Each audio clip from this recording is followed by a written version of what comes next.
دیکھیں حارثہ بن نعمان جنگ بدر کے شہداء میں سے، جنگ بدر کے شہداء میں سے، نیکی بہت بڑی،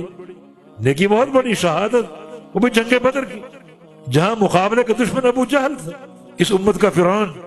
اور قیادت اس جنگ کی رسول اللہ صلی اللہ علیہ وسلم کے ہاتھ میں تھی، اسلام کا پہلا معرکہ، اس میں شہادت کا شرف یقین عظیم الشان۔ لیکن حدیث سنیں، امام بخاری اس کو لائیں، صحیح بخاری میں نہیں بلکہ جو ان کی کتاب ہے الادب المفرد،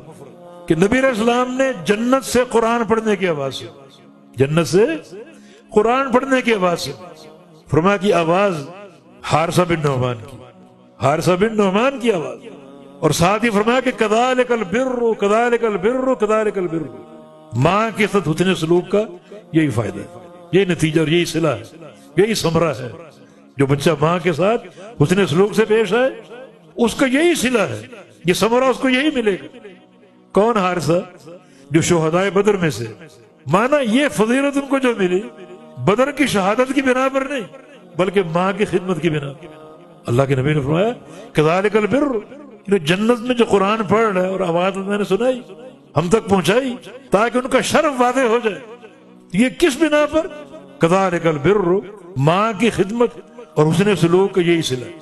حالانکہ شہداء بدر میں سے وہ نیکی بھی شمار ہو رہی ہے، ان کے جنت کے داخلے کا سبب، مگر آج کی جو سعادت ہے جو اللہ تعالیٰ نے پوری دنیا پر ان کے شرف کو واضح کیا، تو یہ حسن سلوک اپنی والدہ کے ساتھ۔